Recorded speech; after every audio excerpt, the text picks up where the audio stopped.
नमस्कार दोस्तों, आप सभी का हमारे चैनल स्टडी इन बिहार में स्वागत है। नमस्कार। आज के इस गहराई से किए गए विश्लेषण में हम एक ऐसी स्थिति पर चर्चा करने वाले हैं जिसने सरकार के गलियारों में, खासकर उच्चतम स्तर पर, सचमुच खलबली मचा दी है। वित्त मंत्रालय ने अचानक एक आपातकालीन बैठक बुलाई और पता है, इसका कारण कोई आम आर्थिक मंदी या शेयर बाजार का क्रैश नहीं था। ये एक बिल्कुल नया क्रांतिकारी एआई खतरा था। एक ऐसा तकनीकी भूचाल जिसने साइबर सुरक्षा की हमारी पूरी समझ को ही पलट कर रख दिया है। तो चलिए सीधे मुद्दे की गहराई में चलते हैं। सबसे बड़ा सवाल जो इस वक्त हर किसी के दिमाग में है, क्या हमारा डिजिटल बैंकिंग सिस्टम एआई की ताकत से लैस साइबर हमलों का सामना करने के लिए तैयार है? जरा सोचिए, जब आर्टिफिशियल इंटेलिजेंस इंसानी दिमाग से भी तेज गति से हमारे बैंकिंग सिस्टम की कमजोरियां खोजने लगे, तो क्या हमारा मौजूदा सुरक्षा ढांचा टिक पाएगा? ये कोई ऐसा सवाल नहीं है जिसे हम कल पर टाल सकें। इसका जवाब खोजना अब एक बड़ी मजबूरी बन गया है। हमारी चर्चा का पहला अहम पड़ाव है ये तत्काल बुलाई गई साइबर सुरक्षा बैठक। भारत सरकार को अचानक बहुत तेजी से ये कदम उठाना पड़ा। अब आप इस लिस्ट को देखिए। एक ही कमरे में वित्त मंत्री निर्मला सीतारमण, आईटी मंत्री अश्विनी वैष्णव, सीईआरटी के महानिदेशक, रिजर्व बैंक के टॉप अधिकारी, एनपीसीआई और देश के तमाम बड़े बैंकों के सीईओ अचानक इकट्ठा हो जाएं, तो इसका क्या मतलब है? ये लिस्ट ही अपने आप में इस खतरे की गंभीरता को चीख चीख कर बता रही है। ये कोई रूटीन मीटिंग नहीं थी। ये इस बात का संकेत था कि खतरा किसी एक बैंक पर नहीं, बल्कि देश के पूरे वित्तीय ढांचे पर मंडरा रहा है। आगे बढ़ते हैं और देखते हैं एआई द्वारा बाजार में मची इस उथल-पुथल को।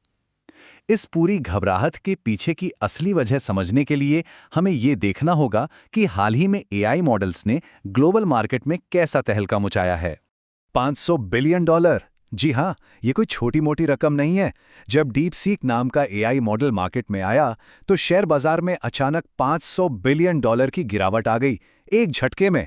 ये इस बात का बहुत बड़ा सबूत है कि आज की तारीख में एक नई तकनीक रातों रात पूरी वैश्विक अर्थव्यवस्था को कैसे हिलाकर रख सकती है। और कहानी यहीं खत्म नहीं होती। इसके ठीक बाद एंथ्रोपिक के क्लॉड एआई मॉडल की वजह से आईबीएम जैसी विशाल कंपनी को $30 बिलियन का भारी नुकसान झेलना पड़ा। ये आंकड़े हमें क्या बताते हैं? यही कि एआई टूल्स अब लैब में होने वाले प्रयोग नहीं रह गए हैं। इनके पास इतनी ताकत आ चुकी है कि ये दुनिया के बड़े से बड़े स्थापित सिस्टम को जड़ से हिला सकते हैं। अब आते हैं उस मुख्य कारण पर जिसने इस आपातकालीन बैठक की नींव रखी। एंथ्रोपिक का बग हंटिंग एआई, एक बिल्कुल नया और हद से ज्यादा ताकतवर टूल। हम बात कर रहे हैं प्रोजेक्ट ग्लासविंग की।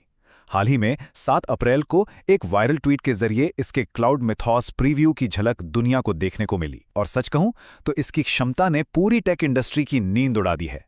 ये एक ऐसा एडवांस्ड एआई मॉडल है जो बड़े बड़े सॉफ्टवेयर इंजीनियरों से भी कहीं ज्यादा तेजी से और एकदम अपने आप सॉफ्टवेयर की सबसे गहराई में छिपी कमजोरियों या बग्स को खोज सकता है। तो यहाँ सबसे अहम बात यह है कि ये पूरा खेल काम कैसे करता है। जाहिर है, जो चीज मददगार है वो गलत हाथों में पड़ जाए तो एक विनाशकारी हथियार बन सकती है। देखिए, पहले एआई पूरे सिस्टम को स्कैन करता है, फिर वो उन कमजोरियों को ढूंढ निकालता है जहां तक इंसानी नजर कभी पहुंच ही नहीं पाई, और बस किसी भी बुरे इरादे वाले हैकर को अंदर घुसने का रास्ता मिल जाता है, जिससे वो पूरे डेटा और पैसे पर अपना कब्जा जमा लेता है। अगला विषय और भी हैरान करने वाला है, दशकों पुरानी खामियों का खुलासा। इस मॉडल ने उन सिस्टम्स की धज्जियां उड़ा दी जिन्हें हम अब तक पूरी तरह से सुरक्षित मानकर चल रहे थे। ये आंकड़े सच में दिमाग घुमा देने वाले हैं। इस एआई ने ओपनबीएसडी में 27 साल पुरानी, जी हाँ, 27 साल पुरानी एक गंभीर कमी को कुछ ही सेकंड्स में खोज निकाला। इंसानों को जो काम करने में शायद सालों लग जाते। इसके अलावा मोजिला फायरफॉक्स में 271 कमियां और एफएफपीएमपीजे में 16 साल पुराना बग। ये जो काम करने की गति और सटीकता है ना, असल में यही सबसे बड़ा डर पैदा करती है। अब बात करते हैं उस चीज की जो हमसे और आपसे सीधे जुड़ी है, डिजिटल लेनदेन के लिए खतरा। अगर ये कमजोरियां सिर्फ कुछ टेक कंपनियों तक सीमित रहती तो शायद इतनी फिक्र नहीं होती। ज़ोमैटो, स्विगी, उबर, फोनपे, पेटीएम और तो और हमारा आधार और यूपीआई, ये सब सिर्फ ऐप्स नहीं हैं, ये आज भारत की डिजिटल लाइफलाइन है। अब जरा सोचकर देखिए, अगर इस एआई का इस्तेमाल करके इनकी कमियां निकाल ली जाएं तो क्या होगा? ये पूरा का पूरा ढांचा ताश के पत्तों की तरह बिखर सकता है। और सरकार के लिए ये कोई ख्याली पुलाव नहीं, बल्कि एक वास्तविक खतरा है। कल्पना कीजिए, अगर किसी हैकर के पास हमारे पूरे वित्तीय तंत्र का कंट्रोल आ जाए। वो हमारी जानकारी चुरा सकता है, पैसों को कहीं भी ट्रांसफर कर सकता है और पूरे ट्रेडिंग सिस्टम को एक झटके में क्रैश कर सकता है। आरबीआई और बैंकिंग अधिकारी जिस चीज को रोकने के लिए पसीना बहा रहे हैं, वो यही डरावना सपना है। तो इसका उपाय क्या है? हमारा अगला बिंदु है संयुक्त रक्षा रणनीतियों का निर्माण। दुनिया भर का तकनीकी और बैंकिंग जगत इस महाशक्तिशाली एआई का सामना करने के लिए अब एक साथ मिलकर रणनीति बना रहा है। लेकिन यहां एक बहुत बड़ी अड़चन है। Microsoft, Google, Apple, JP Morgan, ये जो बड़ी बड़ी वैश्विक कंपनियां हैं, वो इस तकनीक पर फिलहाल कड़ा पहरा बिठाए हुए हैं। वो नहीं चाहते कि ये एआई साइबर अपराधियों के हाथ लगे। इसलिए इस रक्षात्मक एआई तक पहुंच को उन्होंने बहुत ही सीमित कर दिया है। और अगर कोई सुरक्षा चक्र में शामिल होना भी चाहे तो उसकी कीमत इतनी ज्यादा है कि पूछिए मत।